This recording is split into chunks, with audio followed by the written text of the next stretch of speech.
Hey guys, it's Davin here at brewbits.com. A few years ago I came up with some recipes for rhubarb wine and came up with two different variations. One where you just chop the rhubarb stalks up and put some sugar on them, or bash them all up, so bruise them, put some sugar on them and leave for the sugar to extract lots and lots of juices. Sugar extraction method. The other one was where you chop them all up and you put them on the hob and you start cooking the rhubarb, you stew the rhubarb. So I've got two methods and lots of comments on both methods, and people regularly ask which one tastes nicer. Well, tasting is all a matter of the person themselves, so I thought, why don't we pop open a couple of bottles I made and bottled back in August 2020. And have a look and taste and see what it comes out like.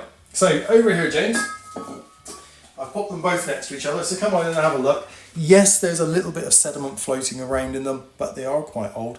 You can see there's a very different colour difference between the stewed and the sugar extraction. The sugar extraction is lighter, paler. The stewed is slightly more golden. Right, so let's pop them open. So let's have a good glass of each, shall we? So that's the sugar extraction on the right, the paler one.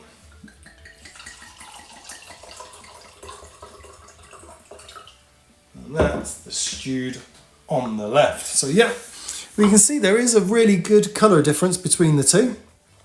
The sugar extraction is paler.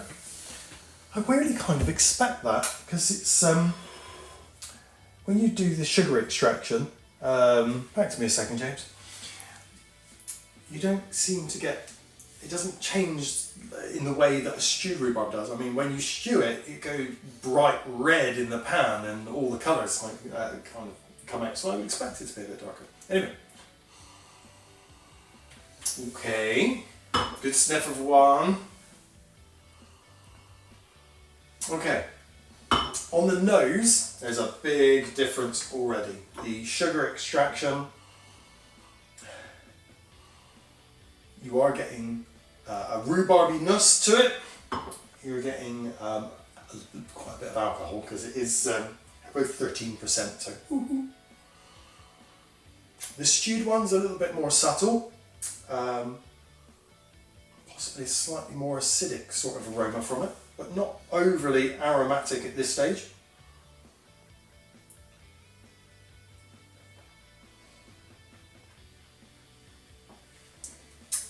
Stewed is nice and smooth. Oh, and then it's cutting through with the acidity at the sides of the tongue. The front of the tongue is tingling nicely with the alcohol, and it's really getting your mouth watering.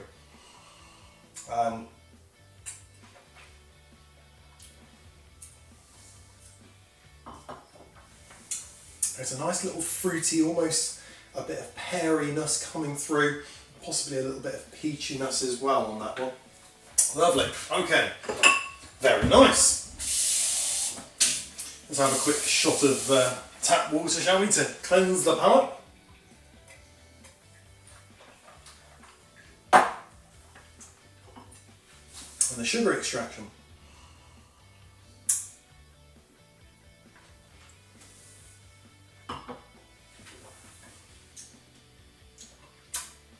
It's actually a little bit harsher. Slightly more acidic, slightly drier. Again, you got that lovely kind of fruitiness coming through.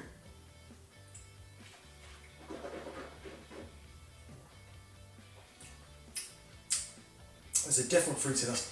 It's more of the acids and the flavours you get from the skin of an apple, whereas that's more pear and a lot smoother, a lot easier drinking.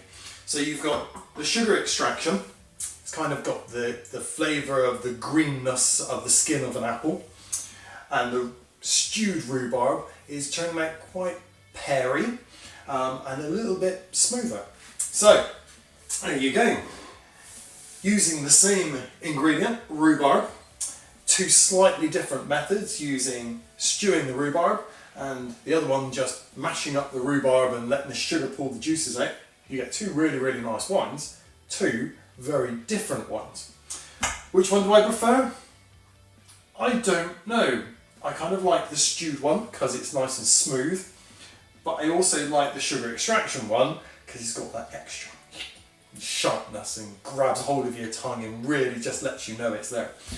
Anyway, if you've brewed my rhubarb wines, either method, let me know what you think. Let me know how yours turned out. Send us some pictures. Pop it all in the comments down below. Have you made both of them at the same time using the same rhubarb? What results did you get? Let me know. But for now, cheers and happy brewing. Oh, I can't do that. That doesn't work. Aww.